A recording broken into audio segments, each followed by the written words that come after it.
Oh, there we go. We're live. The mics are open.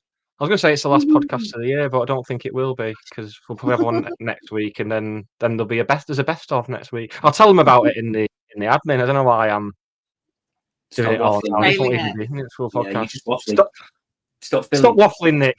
He says before we embark upon an hour of waffling. Right, here we go.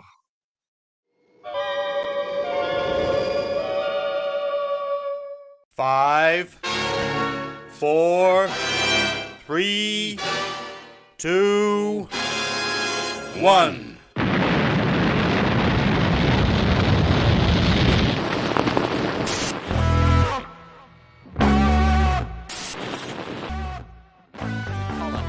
the edge of the box is Madden. Madden trying to manufacture the shot, gets it away, it's there! Oh my word! What a goal from Paddy Madden! The Irishman strikes again!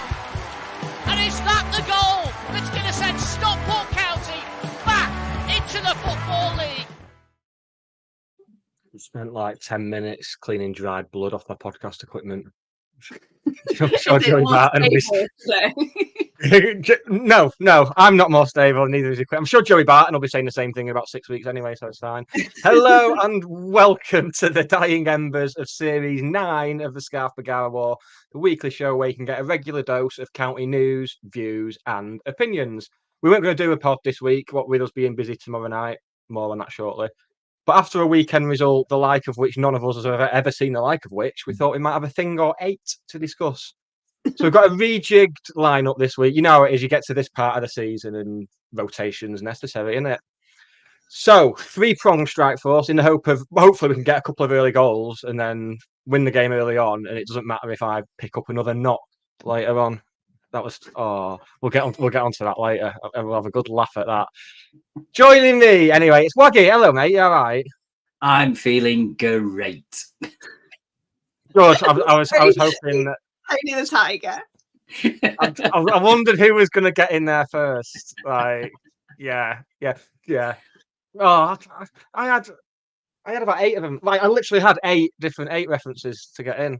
And... So was that one of them, or is there still 8 that you can just sneakily get them in? I spent Sunday morning trying to work out how to use Photoshop so I could do like a Frosties box with Paddy Madden on it. But as you'll see from our socials, that didn't get done. I need to start outsourcing it. And joining us as well is a long-time friend of the show and podcaster, Hannah Brown. Hello, Hannah. Hello. Oh. I got in there really early on Sunday when I delivered 3 boxes of After Eights to Sir Steve Bellis for distribution in the general vicinity of the club.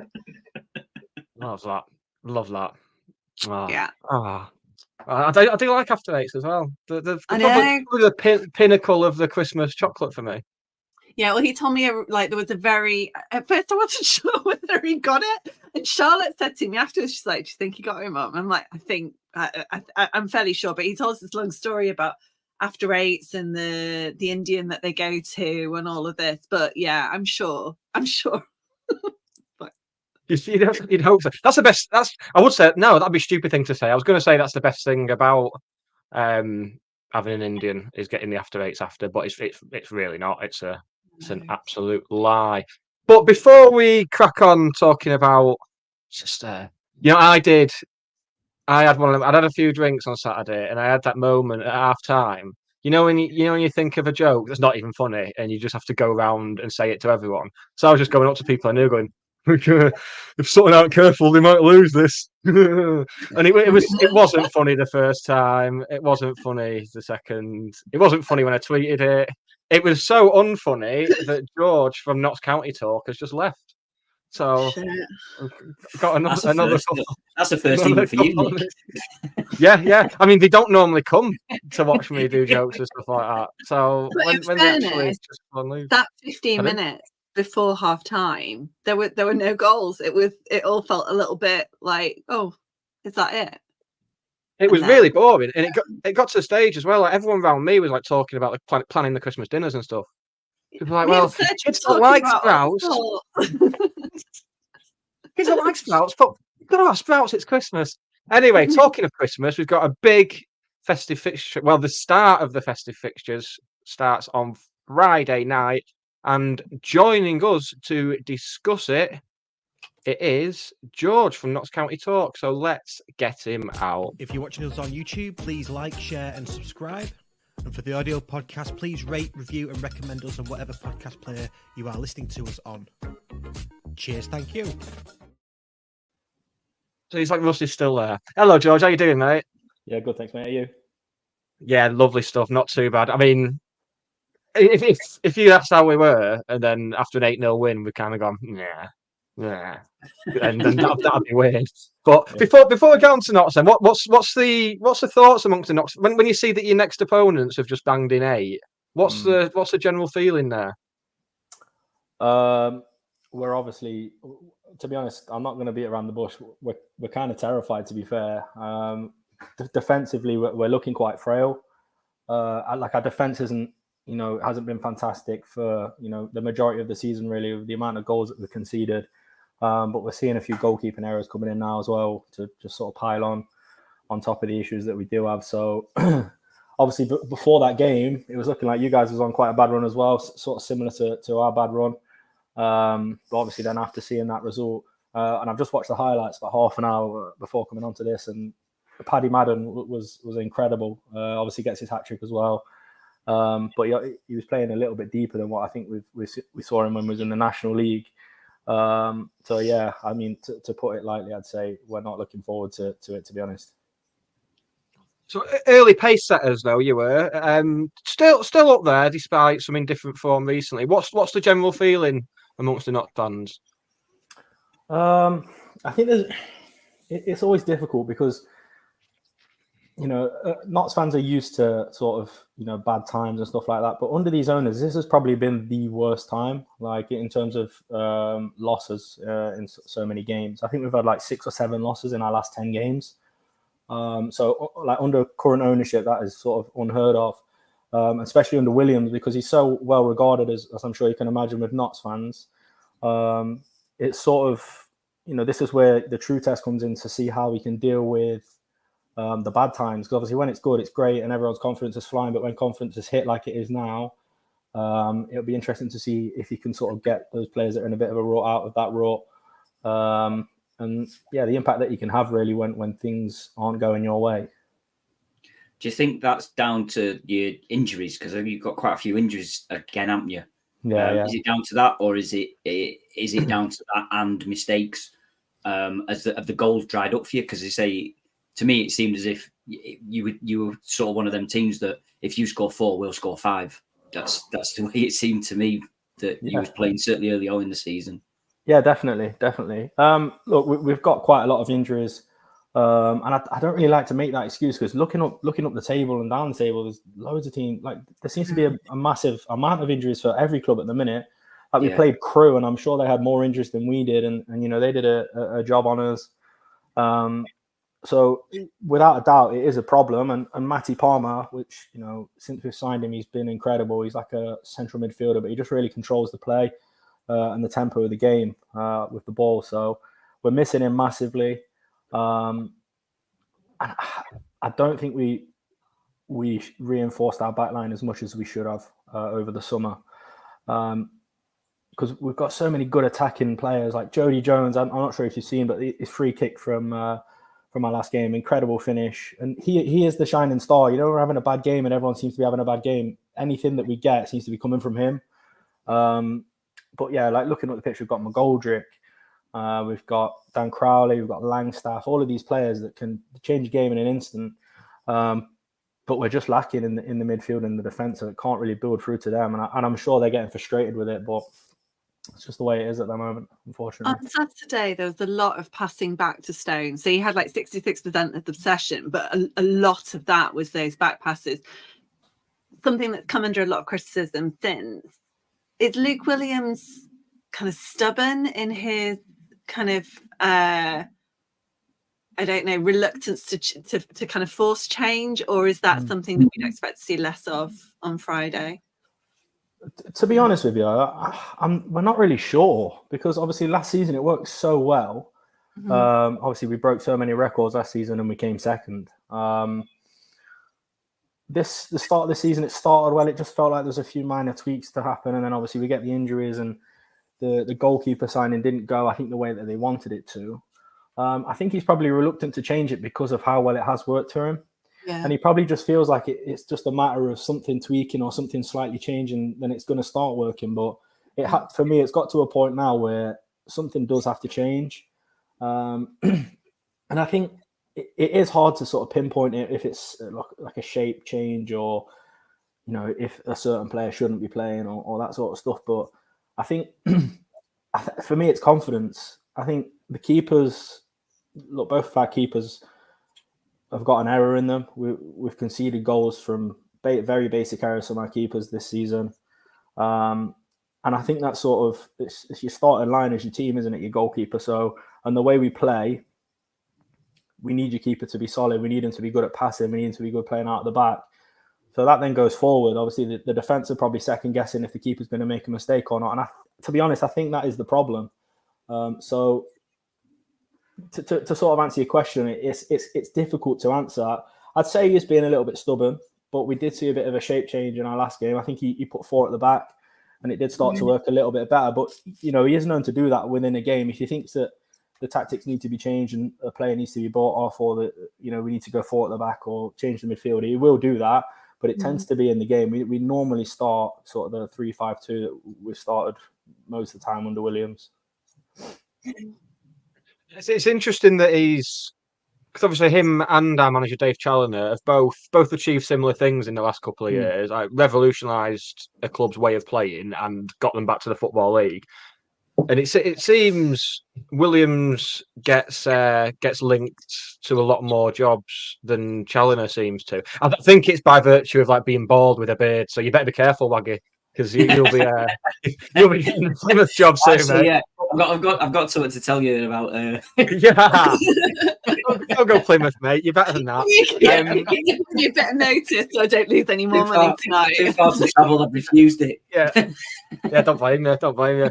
But how does that feel as a fan base when you are senior manager getting linked with the type of jobs where you think, well, maybe you could go here? When you finally got this consistency, you're a club that's been through the mill like ourselves. How is that for you? It's not very nice, to be honest. It's sort of, you always think the grass is greener. Like, it's great when we're playing well and we've got a really nice brand of football and we've got some really good staff at the club. But we've seen it where sort of there's 1 or 2 staff getting picked off here and there, and then moving up in the pyramid. 1 or 2 have moved abroad as well into sort of like one of our set piece coach. I think he's like the set piece coach at Sampdoria now in Italy, which is quite an achievement really to go from sort of, because it was when we were in the National League as well. So yeah, I think it sort of comes with the territory, doesn't it, of performing the way he did last season. And it, like, our rivalry with Wrexham was so well televised, and obviously our game against Wrexham was like the most viewed non-league game in history or something like that. So there's obviously big headlines around him. But I, to be honest, I was sort of thinking, I'm sure you were edging on that point of why, because Challoner doesn't really seem to get linked with these jobs, does he? And I think what he's achieved is, as good as any, really, from the positions that he's been in. But yeah, it's not enjoyable. He's linked to the Swansea job at the moment, and obviously he has a bit of history at Swansea. Yeah, so isn't he favourite at the minute for the Swansea job? Yeah, but it's happened before. It happened with Oxford.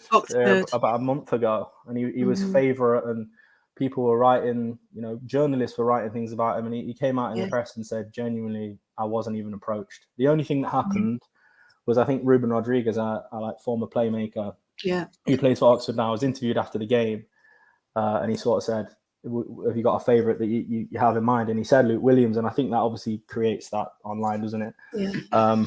But yeah, at this moment in time, with the Swansea rumour, I'm not really getting behind it because of how much I genuinely believe he'd gone to Oxford at one point. So now I feel like I've probably learnt my lesson a little bit, and I think he's in it for the long haul. I'd like to think he is, but I mean, championship move is a championship move. Yeah, I think Swansea's a much bigger move, isn't it, than Oxford, to be fair. And as you say, if he's got a bit of history there, might be hard. Might be hard to keep him, but as you say, you never know. Absolutely. You just signed. Oh, go on. No, all right. You just signed Lewis Macari.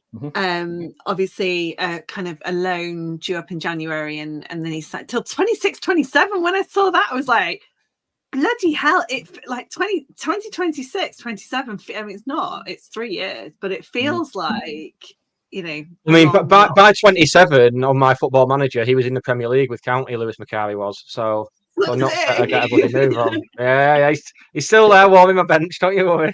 Are there any other kind of rumours doing, like, we're getting towards silly transfer rumour season, so it's always fun to. Yeah, I mean, there's one or two, but I tell you, these owners, I think, other than McGoldrick, it's been almost impossible to say.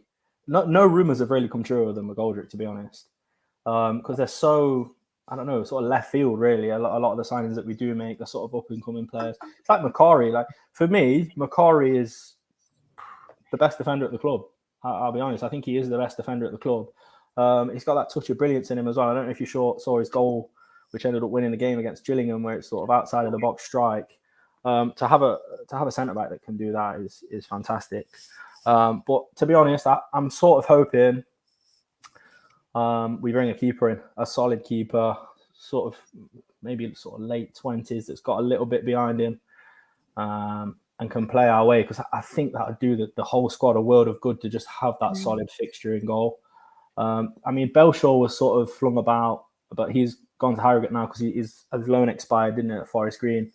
And so he's gone back to Harrogate now, but he is actually a Notts fan, Belshaw. But yeah, for me, that would be the go-to. I think we need a goalkeeper. On to Friday night then. How can we expect you to be setting up? Do we think it's still going to be the three at the back? Because we did the same thing. We kind of persevered with the three at the back that had given us so much success over the last couple of years, and then ditched it more by accident rather than design. It was down to injuries, and then we switched to a diamond midfield, and that's where the good forms come from. But we seem to be flitting between the two now, depending on the situation.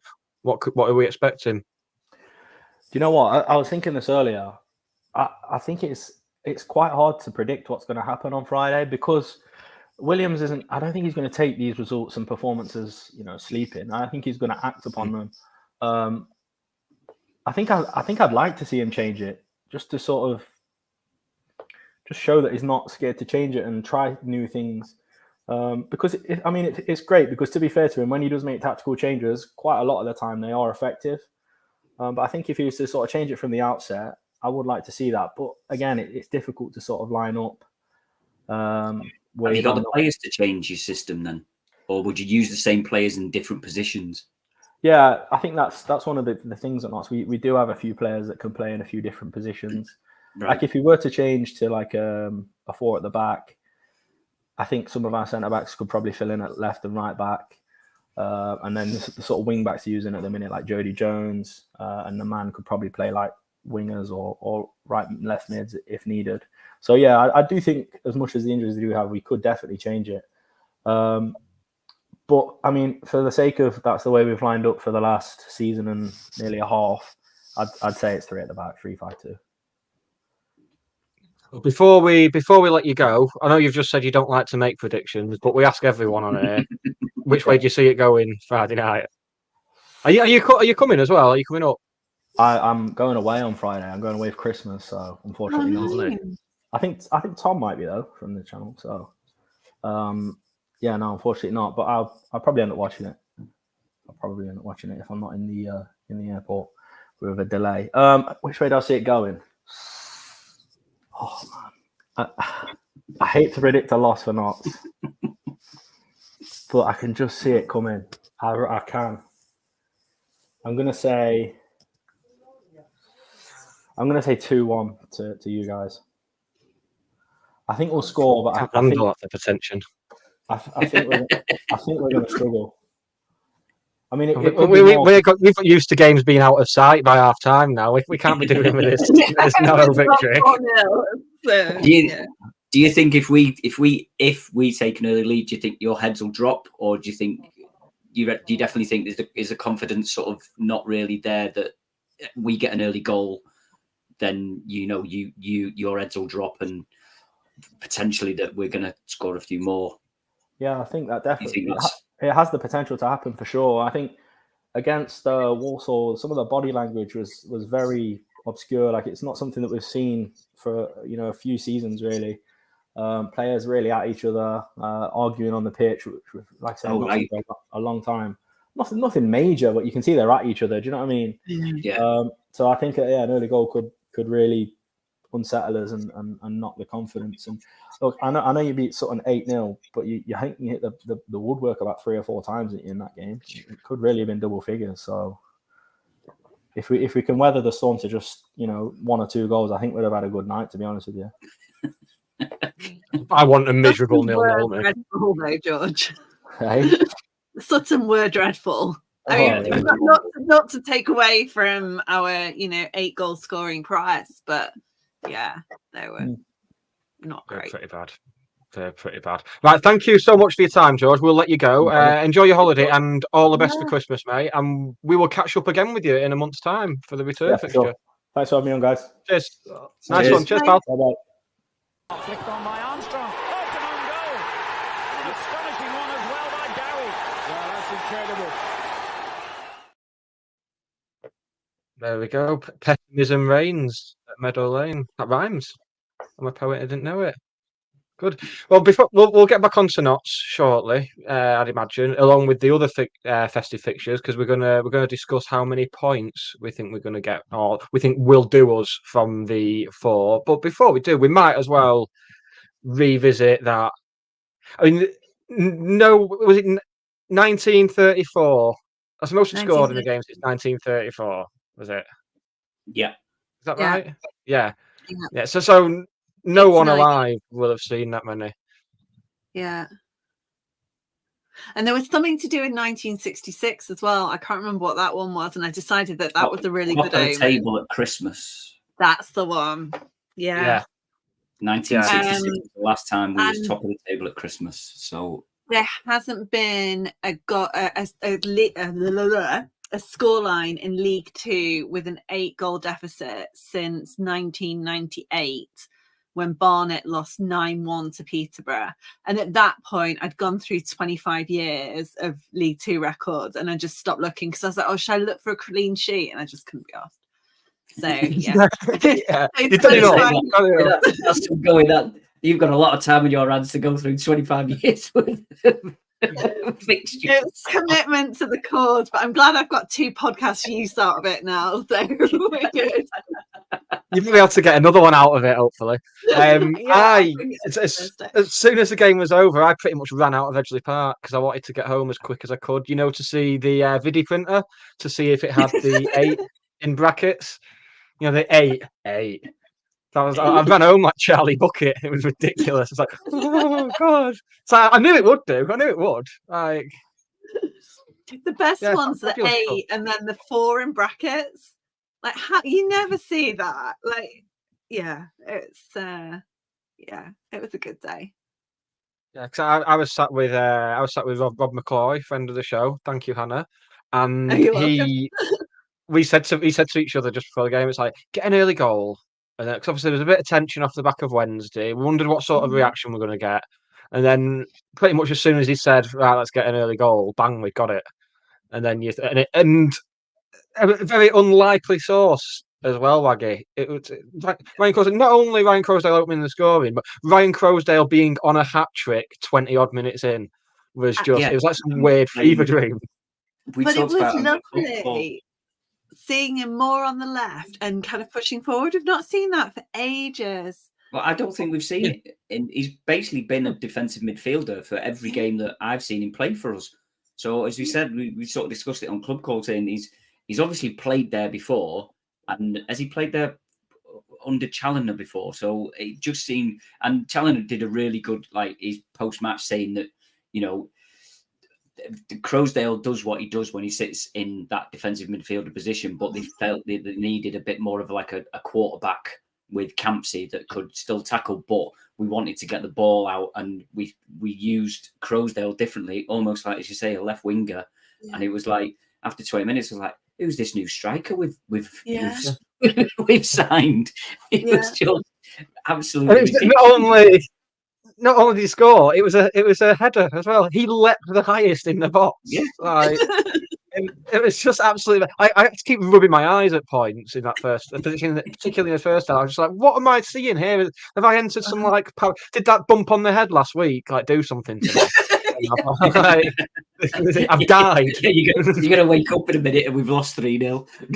Yeah. I passed away during the 6 hour wait at Stepping Hill. And just this was the result of it. Nice little stat there from Philbin, actually. The 13-0 against Halifax, it was only 2-0 at half time, which just makes me think of like the Halifax manager being like, right, lads, that's it. Keep it tight, early doors, second half, lads. For the And then first few just, minutes. yeah. But it just, we just seemed to score. We seemed to score all the types of goals. Like just They were header from a awful at set corner. pieces. They were genuinely really. Never mind Yeah. Forest. I think Steve Rusk needs to go there as set piece coach because that was just some of the most. It was. And I mean, their heads didn't. It's not even like we scored and their heads dropped. They just Yeah. looked defeated from minute one. I've said it a couple of times in like the recent last couple of years where I'll say a team is the worst team I've seen at Edgeley Park in years, but I genuinely mean it this time. They were. And apparently their manager after the game was just sat in the Cheadle end, sat in an empty Cheadle end with his head in his hands. We've all been there, haven't we? Jesus Christ. Well, they'll be there. He was sacked this morning, wasn't he? So Yeah. that's yeah. He was surprised the it took that seventh. long, to be honest. Well, it's seventh longest serving manager in the 92. He had so much goodwill, and we were talking about it on the Look Sports Media podcast last night. That like when was that goodwill going to run out? And obviously, 12 hours later, it's gone. But yeah, I think the fans are quite sorry to see him go. And interestingly, have said, if they had gone down, he would be the right person to bring them back up. But obviously, it's a more short-termism strategy than that. But the supercomputer does not have Sutton to go down. It's got, I think, Tranmere and Colchester. You've just said the word supercomputer, and now I'm really hoping my monitor comes down and hits me in the face again. Come on, hit me. God, yeah. Supercomputer and boffins are the two words that boil my piss when it comes to football predictions. Yeah. Oh, no. Yeah. I mean, it's not. And supercomputer conjures up images of like NASA and stuff like that when it's not. It's just.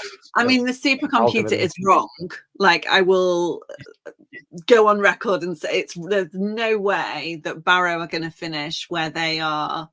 I think Bradford would be extremely lucky. I genuinely think the supercomputer is not right at the moment. Doesn't it have Tranmere bottom as well? I think it has Tranmere winning like one more game all season. Yeah, Tranmere finishing on 31 points. Yeah, that's no chance. And they've only lost one under Adkins since he was made permanent. So it seems, and that was Walsall, who were, shit-healthy team. So, yeah. Talking of Nigel Adkins, I found out. Well, first I found out that Nuno Espirito Santo used to be a goalkeeper, which already blew my mind. And then my friend Emma informed me that Nigel Adkins was a goalkeeper. And I always thought he seemed really short, and he wears glasses. Like, surely. But yeah, that's genuinely blown my mind that Nigel Adkins was a goalkeeper. Just. I don't know. As if my mind hadn't been blown enough by Sandra. But yeah, pretty much everything we would have wanted before the game. So a Paddy hat-trick, a goal for Kyle Wotton after probably a poor run of form by his standards. Yeah. Panto back amongst the goals and rested a fair bit as well. Yeah. Torre looking very good down Torre left, and a man of the match contender if it wasn't for the 52 players who scored. Kyle Noyle coming in. Finding out that Salem Hales is out for 2 or 3 months is a blow, but to have Kyle Noyle coming in and hitting form like that, clean sheet. Jaden Richardson with a good cameo when he came on. Just a goal for Cottrell. First I got a senior goal for Cottrell. Yeah. Yeah. With shades of Proudlock against Wickham with that one, but with a better pitch. But you it's just- talked about Noyle there and where Macca's playing. I thought Odin Bailey, like with Camps in the middle and Odin Bailey kind of pushing forward to that right hand side. It's almost like City player with Grealish off.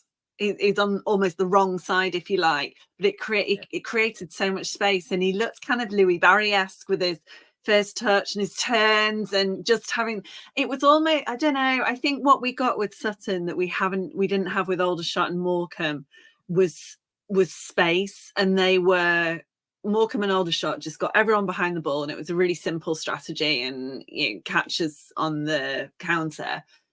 And that's fully what I expected Sutton to do, because surely it's worked in the last couple of games. That's what we'll do, lads. And that wasn't the case, and we had that space to play. But they just didn't play to their strengths, did they? Sutton? Not because they were massive. They were massive. They were like 4 or 5 of their players, and you was like, Jesus Christ, look at the size of them. And you thought they'd have been really physical, as you say, trying to break up the game, getting tackles in and stuff like that. And they didn't know what they wanted to do. As you say, they just give us the space. But I was like, as soon as I seen them when they lined up, and I was like, Jesus Christ, we're in for a battle here. It was going to be, play for set pieces, get it up, get all the the big lads up in at the middle of the box and just pepper us and stuff like that. But as you say, they were exactly the same as we were against Aldershot. They didn't have an identity. I didn't know what the game plan was. I didn't know what they were trying to. They didn't look as if they were trying to press. They didn't look as if they were trying to play us on the counter attack. They just didn't have a clue of what to do against us. And as you say, that was the reaction that we needed after the Aldershot game. Definitely. Absolutely. And considering the game pretty much did have everything, it had everything but a red card. It had a hilarious goalkeeper. Well, I say hilarious. It had one obvious hilarious goalkeeping error, but with pretty much most of the goals, I looked at it and thought, "Oh, keeper could do better there." Oh, that's kind of gone under him a bit. But apparently, he's got a knock, and he's still. He went down playing. after the first goal, didn't he? I think he did properly, like head in hands, and it was like, "Oh, it's a bit premature." Come on, lads, it'll be fine. I mean, it wasn't, but that makes sense. Maybe been to a sidekick. We use FOTMob for some of the stats and stuff when we're doing the Courtyard Club call. So obviously everyone's a rating out of 10. So there was only Burn for us that got below 7. Everybody else was like mid 7, 7.5 or above and stuff like that. And it's the only time I've ever seen somebody get 2.1. Oh shit! And that was 2.1 out of 10. I mean, fair, completely fair. Absolutely. Yeah. I think there was a couple of their defender and a midfielder there's got like 4.6 or something, but very rare you see anybody below 4.5 or anything like that. But their keeper got 2.1. We had 4 plus Charlie in the team of the week, didn't we? Which was nice to see. That's good for all the people who spend a lot of their Mondays whinging about none of our players being included in the team of the week. Although this week they can be like, only 4 of them. Can't win. Where's David Richardson? In fact, I was going to go into that more, but I think I've just found my answers. Right. Before we move on, does anyone have anything else on Saturday's game? No, it was just great. And the injured players laughed at my little joke. I have a picture taken with Stretton, Rydell and Sars, and as I was stepping up to take it, I said, "Come on, lads, your new target man's here," and they all laughed. They laughed like we were best mates at the suggestion. I think it was more the suggestion of me playing as a target man. I don't think it was like, "Oh, he's tall, that's funny." It's like, imagine him in his glasses. Did you have a couple of beers by that point? Yeah. So, are you sure? Were they laughing with you? It really happened. I'd had a beer before that. I was one of the first in the courtyard. Yeah, purely medicinal. I was one of the first in the courtyard, which was a very bleak experience. So I just I looked like some desperate alcoholic. I mean, that's right. To be fair, yeah, fair enough. Forget everything I've said. Absolutely forget that. Right. So we shall move. But before we move on to Friday and the rest of the festive fixtures, bit of admin. What do we have admin wise? Yes, this time tomorrow. Well, this time tomorrow we'll be well lubricated at Stockport Gin, as it's our big. I have to take a breath before I've gone for an intentionally wordy title, and I'm really regretting it because I'm gonna have to say it a lot, like while I'm drinking tomorrow night. So it's just gonna. I'm gonna write it down my arm. I think just so I can remember it. It is the big fat quiz of county in 2023. Oh, I just realised you've got Sam Byrne on your team, so unfair advantage there. I didn't pick the teams. I've not picked the No, teams. I did. Worry, That's the worst thing. We're offsetting it by having me on the same team. Yeah, well, I've just got two local alcoholics, so I've not got any team members. I'm just going to go down. I'm just going to go into the Adjutant Arms and just drag 2 people in county shirts in. That's my plan. But yes, we. You go on the Petersgate tap. You'll be able to drag Lloyd in. He's going in there first. Done. Sorted. But we will be there from 7 p.m. tomorrow night. We're in single figures with the number of free tickets that are available. So get in touch prior to then. I'm not pissing about Wednesday. I don't want to be pissing about Wednesday afternoon with people messaging me going, "Oh, can I come?" I'll be putting tinsel up and stuff. Probably. I don't know. Should I put some tinsel up? I've got some. Yeah. Is it a tinsel-y occasion, do you think? Tinsel and fairy lights. Or I'm not coming. Or Larry fights, as I'll be calling them, by about 10:30. Lovely stuff. Yeah. But yeah, get in touch on via Facebook or Twitter or even Instagram if you want. I can check that just in case. But yeah, we've got a few left. It'll be 7 o'clock onwards, and there's a bar open. What more can you ask for? That's all I. Those were the stipulations when we were organising the event. It's like, well, what about space? Like, what about the setup? I was like, is there a bar? Yes, right. Waggy will come. It's sorted. It's sorted. Right, so on to also on admin. Don't forget to like, rate, review, share, subscribe, and do all that because we've got 60 watching right now, and I bet 60 people haven't hit that like button. They never do. Maybe they just watch it because they hate it. And I'm talking to you, Russ, because I know you're watching as well. and I know he's watching, so if he's not pressed that like button, it's gone to 59 now. That's him. He's been found out. Right, I'm off now. I'm off. Someone's been found out. Like, that's finished.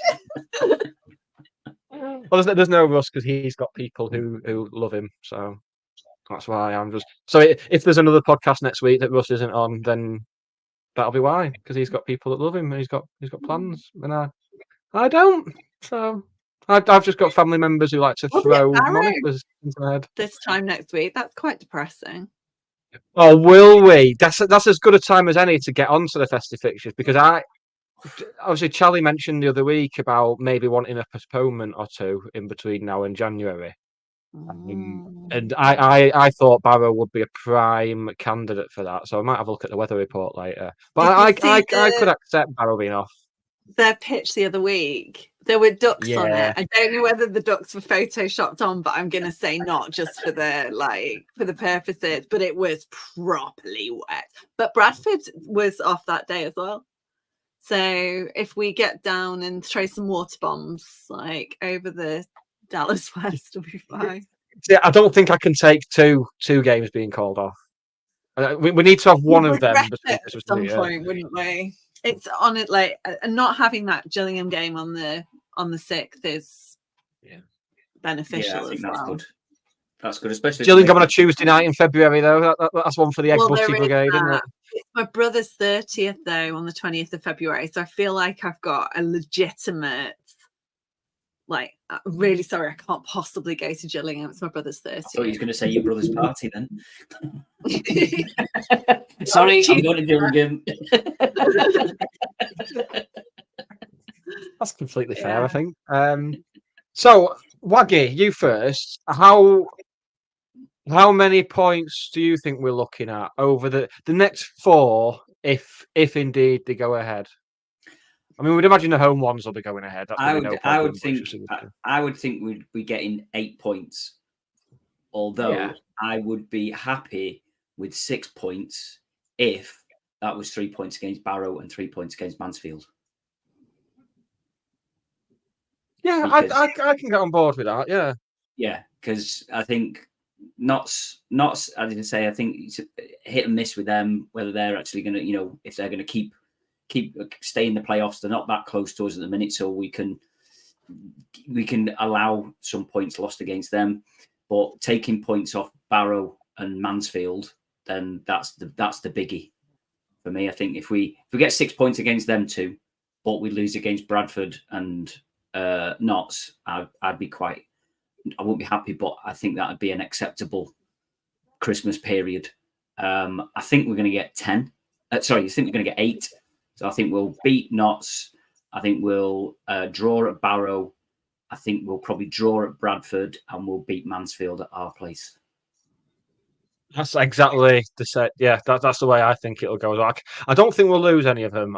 I know we're not going to be going out to play for a draw, but I'd be very happy with draws at Barrow and Bradford as long as we win the other two. How about you, Anna? A little bit less optimistic, but I think it's because of my lens of League Two. So I don't think we'll beat Barrow. They are 6 wins from 6, best form in the league. Pete Wild and his fist bumps away from home on Boxing Day. I think that's happening. So I think they've got to travel as far as us. Well, yeah, but do you know what they do? So I interviewed Pete Wild a few weeks ago, and what they do is they go up the night before and they stay in, I think it was a Holiday Inn, and they all they watch. They've got a massive darts league going on, amongst the players, and they all stay together, and then that's their kind of so. As a team, they're really well. I mean, although saying that, our lads were at the Christmas markets together today, weren't they? Which I thought was quite cute. Yes. But they're as a team, they're really close because they spend so much time away from home together because their home games are away as well in kind of from a team bonding point of view. Bradford are 3 now, 3 wins in a row. Seem to have kind of clicked under Alexander. I'm taking 3 on Friday. That's where my 3 is coming from, and then my 2 are a draw at Bradford and a draw at Mansfield. I think Mansfield similar form to us recently, except we've had a loss and 2 draws. They've had a loss and a draw, and yeah, we just never seem to do well against Mansfield. We honestly, the away game, it felt like we had it in us, and then it all just went wrong. But yeah, I think it'll be shades of that 1-1 draw. Wasn't that the last game we lost before we went on the 12-game unbeaten run, Mansfield? Yeah. That was if that's the case, I'll take a loss against Mansfield if you're going to 12-game unbeaten run or 12-game. Oh no, I don't think my mental health could take with all the New Year, New Me stuff. I don't think my mental health could take a home defeat on New Year's Day. It just make me feel like 2024 isn't going to be my year, even though it might be. I'm out of the country though, right? So October, I decided I couldn't put myself through Grimsby, Tranmere, and Crewe, so I went away. We know how that went, so I am taking one again for the team. I'm also doing it in February, which is again Crewe, Grimsby, Tranmere, but I'm away for Bradford and Mansfield, so I'm obviously going to be wrong, and it's going to be 9 points from the 12. I mean, it could be worse because I've just realised I've got my T-shirt on the wrong way. So let's crack on. Awkward. Nobody noticed, Nick. Utter professional. Really, really awkward. In the comments, Nick said Pete Wilde's a knob. Pete Wilde, I asked him about the fist pumping because I was like, my daughter was a mascot in that game, the season opener last season, and I was like, you ruined her day.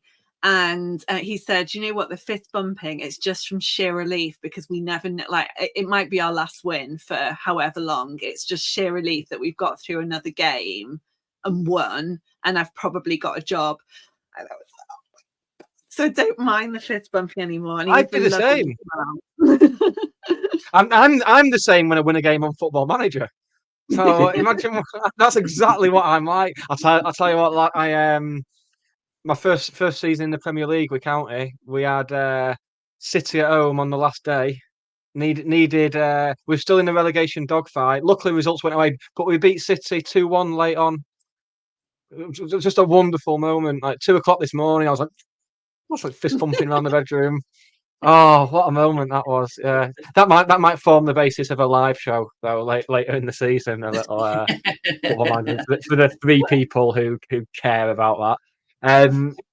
Yeah, I do like Pete Wilde, even though he does look like he's got a baby's head on the adult shoulders. Yeah. I like him. He seems, and having watched your interview with him as well, I think, yeah, good egg, really good egg. He's a nice bloke. It's a nice bloke. I like managers who are good eggs. I think that's any manager that's not bald with a goatee. That's what I'm all about. Sick of them, they're bloody everywhere. Manager Waggy, you're not a manager yet. Told you to turn the Plymouth tub down. Did you do it So- like? I've sent the CV in from Football Manager. But who was it? Bromley, wasn't it? They were offering a job to someone with data analyst. Yeah. Data analyst. Yeah. That's what I'm hanging on for. That's what I'm hanging on for. I'm wondering how of all the players I've signed on my way up to the Premier League, I'm wondering how many of them will sign on our way up there. I always like it. I always like it when that happens. When we sign a player I've had on Football Manager, and I feel like I can speak with authority. I was like, oh, he's great in the dressing room. He's just a great lad to have in the building. Just really, really good lad. Comes from a great family. He's worked hard to be where he's like, Nick, you've not met him. Get good for yourself. This is why monitors drop on your head. You put a shirt and tie on and a jacket on when you do your after game interviews. Oh yeah. I love how you can, because you can skip the press conferences. It's like all those years of people playing Football Manager and wanting press conference, like doing press conferences sat on the toilet and stuff like that. Not that I've ever done that. That'd be weird. But and then they put press conferences in the game. And then everyone skips them. Just waiting for him. Yeah, I've never played Football Manager. I think it'd ruin my Don't life. do it. It'll be your life. It's ruined mine. So obsessed with it. It's a brilliant game to waste time. Yeah, I don't have time to waste, so I'm just staying away from it. I'm saying that you've just gone through 25 years worth of league fixtures to find. Yeah. But maybe you're well suited to Football Manager. Yeah, but I love a stat, and I can't even remember what I was doing or why I was doing it. But it was clearly so that we had some kind of superiority thing. Because it started off with wanting to get more than 6 because that was Wrexham Morecambe this season. So we'd done the 5 over Wrexham, and then Wrexham did 6 over Morecambe. So Dave Sledge behind me was saying, right, I want 8. I was like, no, just 7. 7's plenty. That gives us this season's record. And then 8. So then I was just trying to find out when the last time, but I can't remember what I was doing. I'm sure the Strictly final was on or something equally as exciting. That'll be it. Yeah.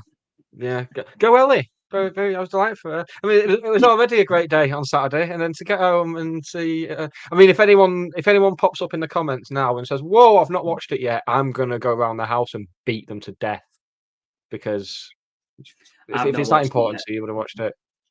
I didn't watch it. I just know it was on. Yeah. No, right. Okay. I didn't want to watch it. There we go. Right. All right. Well, we'd just open your Christmas present for you there, Waggy. No, awful. Sophie was watching it. If you had to buy, I'll let you go first, Hannah. If you had to buy any member of the current county squad a Christmas present, who would it be and what would it be? Up to a value of, say, 50 English pounds sterling. Oh my goodness. I'd buy Odin Bailey a welcome to Stockport County, your new home. One of those shitty like signs like home is where the heart is or something like that. Yeah. It would be 50 quid, but yeah, live life love at Edgeley Park, hashtag hatters. Yeah, a bespoke one. Well, we can maybe come together. We'll see how the subscriber cash is going. How about you, Aggie? Who would you buy for and what would you buy them? I'd buy Southam Hales and Mr. Blobby suit to try and protect him. We've downgraded him after you said he was made out of Pringles, Hannah. We've been upgrading him. He went to McCoy's and then he was a hobnob, but he's back down to McCoy's now. Well, yeah. I don't. Well, I saw a Mr. Blobby suit on eBay the other week, and it was like I wasn't looking. Someone sent me the link. I wasn't like I need to get a Mr. Blobby suit desperately. It was 44.99. It was. There you go. So you could get him that, and then get him like 501 penny sweets. I'll put in for that. Yeah. You just know I'm going to end up wearing it though. That's the thing. That was a nice little feature. We can only use that once a year. What would you buy, Nick, and who for? Oh, I'd buy Ben Hinchliff some fake tan for the other arm because obviously with the lorry, I only getting. Oh come on! You trying to be a BBC commentator? Yeah. You know, he used to be a lorry driver. We had that in the Reds last week. Jamie Vardy used to be non-league. Dave Whelan broke his leg at Wembley. Oh, assorted platitudes that no one cares about. That's from that little impromptu new yearly feature. I'll make a note of that. We'll do that again next year. It's good that. On to the other old favourite feature. We've got a jingle for it, haven't we? We've got that jingle that I absolutely detest. Let's do it. Rezzers. Get in the rezzers. Get in the rezzers. I'm not having that. Get in the rezzers. Oh, getting rezzers. My voice is so much deeper than I realise when I hear that. Right, right, Waggy, you're up first. What's in the rezzers this week? Is it county or football related, or is it not? It's county or football related. Yes, I've not been a miserable. It's Christmas. So yeah, I'm happy it's Christmas. So not the normal miserable bastard. So M62 still shit, but anyway, what commentators having to commentate or having to say apologies if you heard any abusive or foul language there. Why do you need to apologise? You know, it's just been picked up by the mics. You're in a football stadium.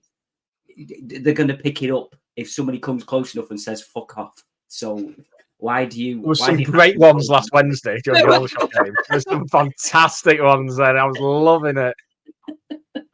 So yeah, so commentators having to say, "Oh, sorry if you heard any foul language there." No, why? Are we really? Does the normal people not hear swearing every single day? Yes, correct. It might be, to be boring, it might be broadcasting standards and watershed related. I don't know. But Mary White, it's just been picked up as like, yeah, don't care. It's crap. So that's going in the rezzers. Yeah, completely fair. I to add on to that as well. I watched a dodgy stream, which I wouldn't recommend. Don't go watching dodgy streams, guys. Yeah. Pay Sky your money. God, yeah, just give Sky your money and ask no questions and get bent over by them. So I was watching Brentford against Villa at the weekend, and there was a point where the Villa keeper Martinez got into a bit of a to-do with a Brentford player, and he actually went to pick him up like with his hands, and went to pick him up off the floor and just grabbed him by the front of the shirt. And his shirt was on the right way though, so it was fine. You could tell what it was. And it went to. I mean, it looked funny because he couldn't get a grip on him with his gloves, which you'd think would be the exact point of him. But then the commentator on the stream I was watching said, "Oh, that's not what you want to see, is it?" Like, yes, it is. Yes, it really is what I want to see. Same when there's like any players fighting or scrapping or anything. It's like, oh, you don't want to see that. It's like, yes, I absolutely do. Yeah, I think we can all agree that can definitely go in the reses. Yeah. And can I just do the? I should just do the standard response of, oh well, it's a shame the BBC don't care about paedophiles as much as they care about foul language, because that's the type of thing people say. That's the standard now when you're moaning about the BBC. Your audio just edited out the word paedophile, so it sounded like that. It was like it's censored. Yeah, that's weird. Oh, yours didn't.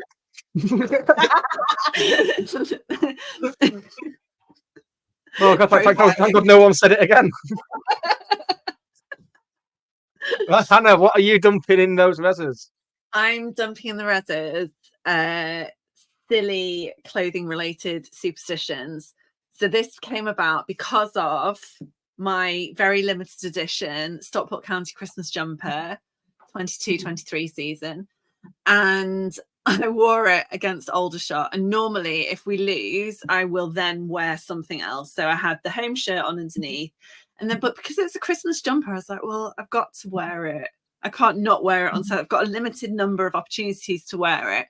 So we wore the same thing. We won 8-0. So clearly it's all just bollocks. I've been dicking about with clothes and shirts combinations for years, and there was no point. But obviously now I will have to wear a Christmas jumper, possibly until the end of the season. Till April. Yeah. So, swings and roundabouts. Give it 6 months, and it'll be like, oh, did you see Hannah on the podcast last week? He's like, Hannah, don't you mean? Oh, you know Hannah who does like the EFL podcast and everything. Oh yeah, no Hannah, and then it'll go from that to, oh, you know Hannah, the weirdo who like walks around with a Christmas jumper all year round. Like, yeah, by that point I'll have like cut the sleeves off because it's getting a bit warm. She wears a Christmas gilet. It's really weird. Yeah, I agree. I've never really. And I went through a phase when I was a kid of like only being able to go to a game if my replica shirt from that season was I'd go mental if it wasn't washed or anything. I'd be like, I need to wear that. It didn't make a difference. Didn't make a difference whatsoever. But I've got enough issues in my life without adding in what I'm wearing to the football. Yeah. No, I don't. Yeah, I'm fully on board. That's in the reses. I mentioned it before. People who respond to tweets about best 11s that are purely stats based and be saying, well, why isn't this player in? Why isn't that player in? It's like, because it's based on the stats. You can go on and look at where they come from. You can look at how, oh, my hair's gone a bit like Betty Boop there. Sorry. Your voice went a bit like Betty Boop as well there. Yeah.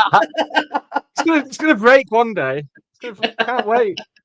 Can't wait to be a big boy, Waggy. Oh God. Also with those stats based charts, and there's the who scored one and there's another one, you often see goalkeepers like Hinchliffe on Saturday who have done nothing all game, but because they've kept a clean sheet and the deficit has been high, like I really want to interrogate the algorithm of it and work out how it does it. I think a couple of weeks ago, Okonkwo at Wrexham, I think they'd won 2-0. I think he'd maybe made some saves, but he must have been better than the other goalkeepers, or maybe he was the only keeper with a clean sheet. I don't know, but yeah, it's too complicated. I think they're not transparent enough, are they? So you should just do what Garth Crooks does with his team of the week on the BBC things and just not care about positions. If no goalkeeper has scored enough points that week, has got enough good stats that week to get in, just don't have a goalkeeper in, because that's exactly the time he's gone fully mental. That's like, when people look at my fan hub, they're like, "What is this?" And it's just because I go through them like in order. Like, I don't know, whatever order they're in fan hub. I'm like, yeah, I'll have a Ben Hinchliffe, and I'll have like a Torre and a and because they're not. I think they're I guess they're in numerical order, aren't they? So, and you know what that's like. That's God. So, Nick, don't ever look at Hannah's fan hub predictions, then you'll go mental. No, yeah. Like people are looking at me like, no, he plays on the left. I'm like, I don't care. Just it's not about. I don't care. It's fine. It's not about. You should post it to Twitter one week just to watch the meltdown. It won't just be me. It would be a Joey Barton type, like stupid women know nothing about football type cauldron of cess, and not in December, maybe yeah. in February, just in time for your brother's 30th. I love that. Yeah. Right, that's about. We've had a suggestion. People that wear outdoor hats inside. Well, I couldn't be asked doing my hair, so. And it's to hide. Oh, Nick, I was going to say it's to hide your Will Collar-esque full head bandage. No, I didn't get time to do that. Yeah, Mike Hoodie has asked about that. What happened last week when I went off screen? Did I tell anyone? Have you not talked about it? I mean, the amount of people who came up to me and asked me on Saturday was wonderful. I really felt like people that came me and Russ on Saturday was hilarious. The amount of people who came up to me and said, "Oh, Russ and Waggy don't like you much, do they?" They were laughing their heads off.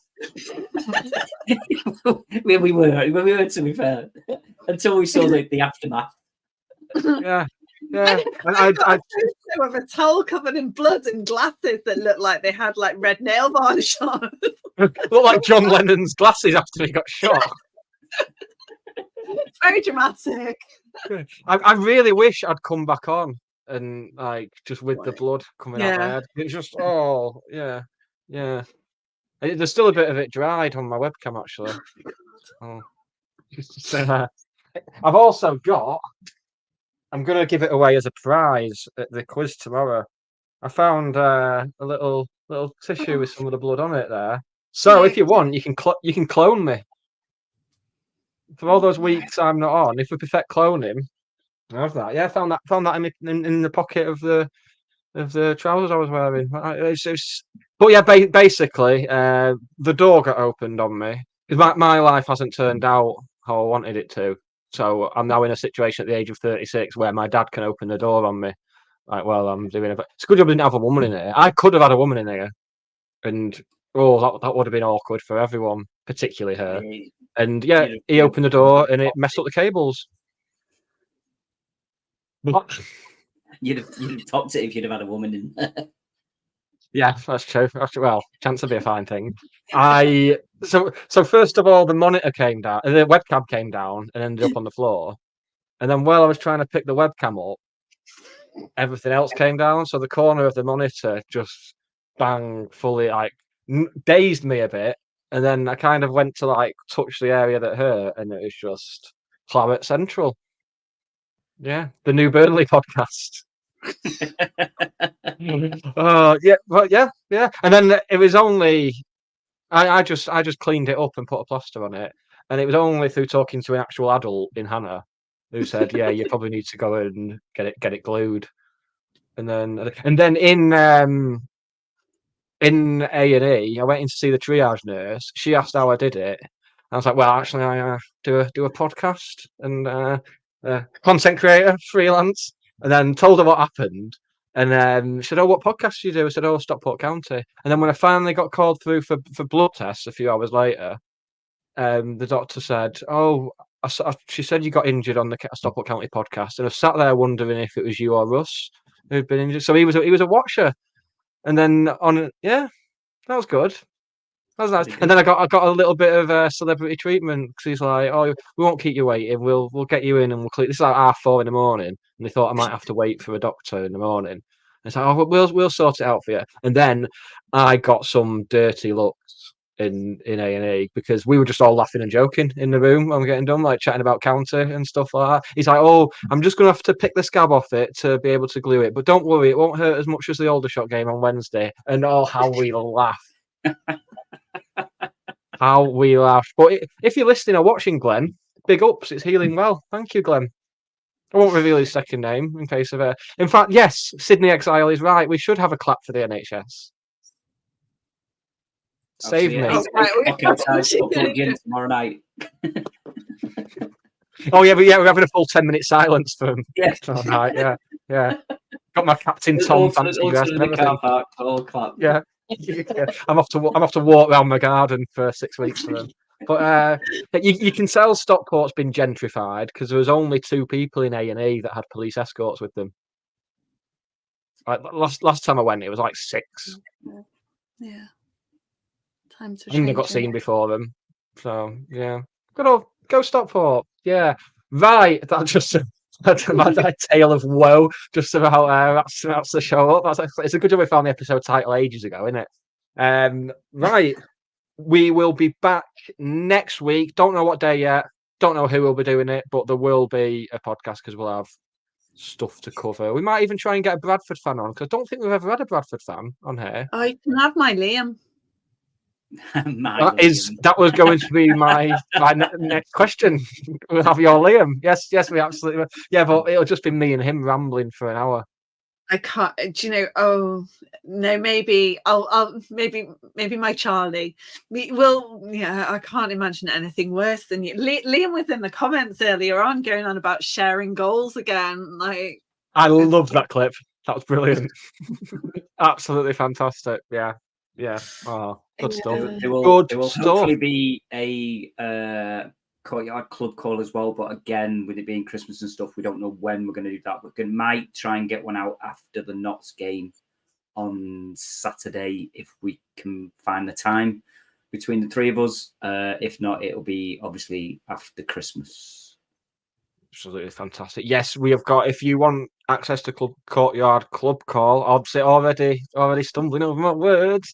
I'm just so excited about tomorrow night.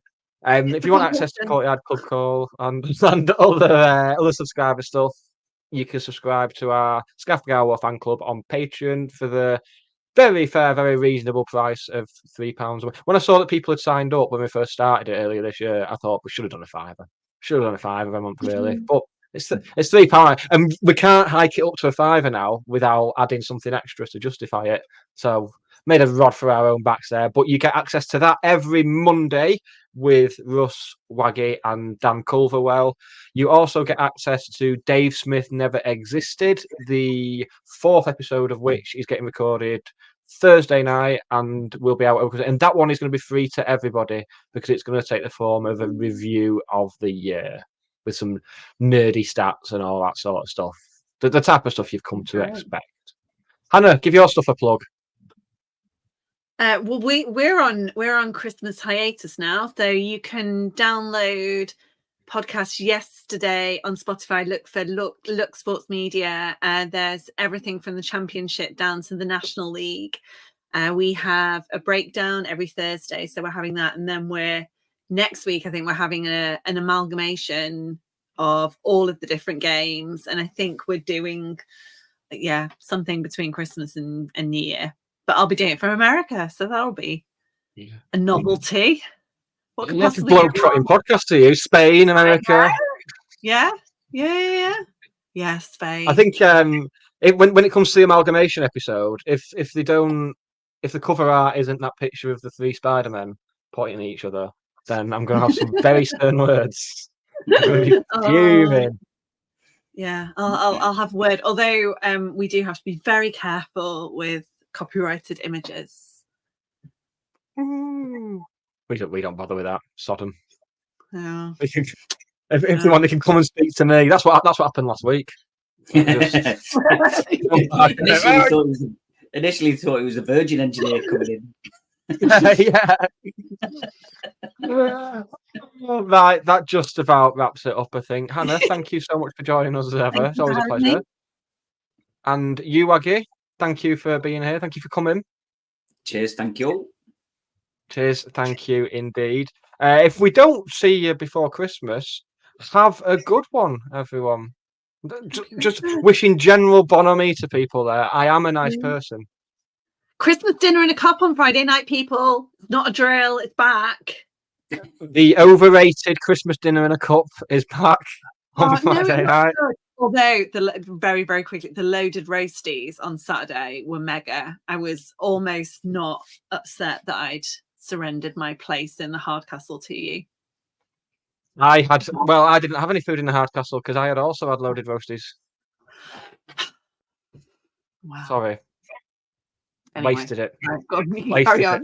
Do you finish? Cheers, nice one. Right, we will see you next week, everyone, at some point. Bye. This episode of the Scarf Bagara War was written, recorded and produced by Russ Johnson and Nick Lee. The music on the opening titles was produced by Dan Johnson. Subscribe wherever you get your content, as well as finding out how to join the TSBW fan club. Check out the links in the description or go to allthews scarfbagarawar.co.uk.